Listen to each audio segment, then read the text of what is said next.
What's good, everybody? This is Kahlief here. I am back from Summer Games Fest, and I'm telling you, this was such a wonderful week in gaming. It was one of the best times I've had in a long time in the gaming space, and I have to say, I just missed everybody so much. It was so good to be able to get and hang out with so many amazing, dope industry folks coming back and so many fantastic devs sharing their games and sharing their stories. I wanted to bring to you a really quick video about my top 5 games that I saw that were in the Day of the Dev showcase. Got a chance to walk around on the show floor and check out a bunch of different games, and they were brilliant, fantastic stuff. I think I was blown away by kind of the breadth and depth of the games that we got a chance to see at the Day in the Devs and at Summer Games Fest. So I wanted to bring you at least, a chunk of those games first, and then we'll be rolling through other videos that describe other stuff. I'll be talking about my biggest surprises, stuff that happened in other showcases, and my overall thoughts throughout the week. So lots of cool stuff coming. So let's jump right into it. The first game that I wanted to share with you all is called Time Flies. Time Flies was a very weird but awesome game from the folks over at Playables. I walked past the booth and I was like, what is going on here? I'd seen conversations about this game. I'd seen people talk about it and talk about it in really glowing terms. And I got a chance to get my hands on it. And it's awesome. It's really minimalistic, like really kind of cool black and white aesthetic where you are this fly, and each time that you go into the game, you have a very limited amount of time to live. Your fly has a very short lifespan, so you're trying to get as many things done within a really short amount of time as possible. It feels a lot like if you were to mix a game like this with like Goose Game, right? Where, you're trying to go and find all the kinds of ways you can interact with the world. And when you're having those interactions, you are trying to further your journey by going through the game and finding cool things to engage with and do. You go and you fly past a guitar and you're flying through the strings and you strum the guitar as a fly. That pops open a menu saying you got this achievement for this one action. It was really cool. I really appreciated what they were trying to do in that game. It felt really fun. It was really interesting to see how they had this kind of hand-drawn aesthetic that matched up with the game. Felt really, really fun. Had a blast playing with it. It was actually super, super cool. I'm waiting to hear more about it in the future, but for the small time that I had to play with it, it makes me really excited. The other thing that I thought was really cool was depending upon where you set up the region in which you play will determine how long the fly lives. So I'm assuming if you are living in the US, then your fly has a certain amount of time there. If you go to somewhere in the UK, that fly's time is different in the way that it winds up kind of playing itself out. Super cool stuff. I thought it was really interesting. I'm very, very excited for it. The next game up was A Little to the Left. A Little to the Left was brilliant. I thought it was one of the most fun and interesting games in there. It is a puzzle game in which you are sorting through and organizing a whole bunch of things that you are seeing within a house. So it's like household items and how do you rearrange them to kind of fit in a specific order, or how do they fit together? Like one was, how do you organize books based on how tall they are? Or, how do you, mash up, or how do you organize these bottles that are all similar shapes, but the outlines of the bottles interconnect as like they were puzzle pieces. So this one right here is one in which you're taking the stickers off of fruit and making sure that all of those are removed when you're playing the game. It was a brilliant and super fun, really chilled out game. I love the music. I thought it was really smartly done. I think the aesthetic was cool because it was all of these different items that you really take for granted, but they were presented in a really, really fun way. And I like the little twist on it is that there's a cat that's constantly trying to mess around with the things that you're playing around with in the world. I thought it was a lot of fun. I'm dying to play more of A Little to the Left. I had a blast with it, getting a chance to mess around with it, and I gotta play more of that game when it winds up coming out. So super excited for A Little to the Left.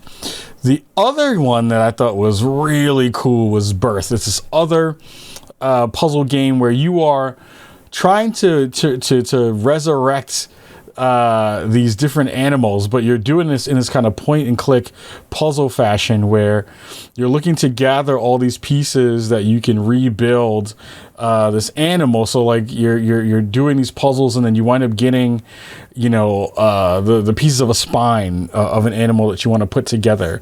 The art style was really well done. I love the kind of beige on brown on black and white method that you were doing stuff. But the thing I really liked about it was, besides the aesthetic, which was really gorgeous, which was really well done and done by a one-person team. There's one young woman who will have her name in the credits for the video. But each space that you look at when you're going into kind of the big overworld, which is this kind of city block, everything feels like something that you should be clicking on. Everything feels like something that you should be playing around with. Everything feels like it's alive and has some kind of, piece of wonder behind it. And I think those things are hard to do. It's not easy to be able to get things like that together in a way that feels so cohesive and feels so put together and so crafted in this way. It was such a fun and interesting space to live in. It really just made me really happy to kind of play in that space and dig around and explore, in a puzzle game like this. I think, I'm so hyped for this to come back to it and play more of it. There were so many things that I didn't get a chance to see because the game was pretty full in terms of content. And I'm dying to play more of this thing. I think it was something that will stick with me for a long time until I get a chance to have my hands on with it. So I'm very hyped for that game specifically. Another one that came up was Star Trek Resurgence. I am not a big Star Trek fan. I will say that out loud. But this was a really interesting surprise for me. This was a game that, I got a chance to sit down with, and you go through this one scenario in the demo that I had where you're walking through this space. You're talking to this queen. You're talking to, Spock is hanging out with you and is walking with you and giving you some counsel as you get a chance to go through the world and go through the space. And it was something in which I had an expectation for what it was going to wind up being. I was like, oh, this is going to be like another Mass Effect kind of feel. And it has some of that. But I think the thing that changes this game in a way that makes me really excited to play it is the way that they block out the scene. They block out the scene in a way that is really dynamic. It is not something in where you talk to a character and you have that singular frame of a person's head that's just talking to you and talking kind of like, at you in those ways. You're actually like engaging with the story and the movement of the characters while they're going through a scene. So it's like it feels more cinematic in a way that I haven't seen before, and made me really want to dig back into it and see how characters have interplay and how they're kind of acting towards each other. I thought it was really well done in a way that I haven't seen before, or felt like, a lot of games get that part wrong. I'm kind of tired of games like that in a certain way, but this added that extra layer of flavor to it that I felt was pretty rad. I thought it was really cool to be able to see, these characters have these interactions and see the facial expressions really come through in a way that told me that they give a shit about how you want to kind of convey these conversations that are happening in real time. The last game that I thought was pretty dope, and it was my favorite of the Day of the Devs, was a game called Shim. And Shim is basically like Frogger, but you're playing, instead of moving through traffic, you're playing through shadows. You're this frog that's trying to get from one end of a map to a second part of a map. And the only way that you can get through the spaces is if you're jumping through the shadows that other objects are projecting and that they are, they have in the space. It is a really cool way to kind of convey this kind of, maybe you would call this a platformer, but it's a shadow platformer.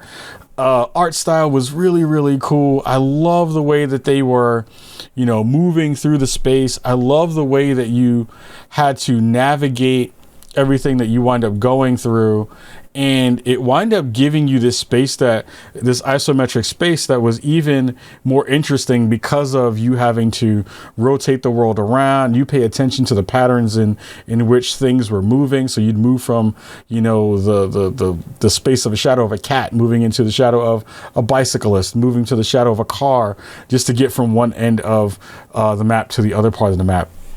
I am dying to get this thing on and go play more of it. Like, this would be a fantastic game to go and stream and play with and check out. I am so hyped to get more of this in my life. It was one of my favorite games of Day of the Devs and of Summer Games Fest. So I want to give you a quick rundown of some of my favorite games, some stuff that I saw that was really compelling, things that I thought were really great and making me want to go check out more of it. We'll have links to all of these in the YouTube version of it. We'll be putting this up on Twitter as well. But these were just like 5 of the games that really stood out to me for the Day of the Devs and stuff that you should absolutely check out. So make sure that when you're going and seeing all of those games and all of that work, that you're checking all this fun stuff out. I think these are all games that are really important, really interesting, and are really fulfilling the indie space in a great way. So with that said, we want to get out of here right now, give you some love. Make sure you're checking out all the stuff that we're doing on our social channels, on Spawn On Me, and on YouTube, on Twitch, and we'll see you with some more dope stuff coming from Summer Games Fest, and we'll see you very, very soon.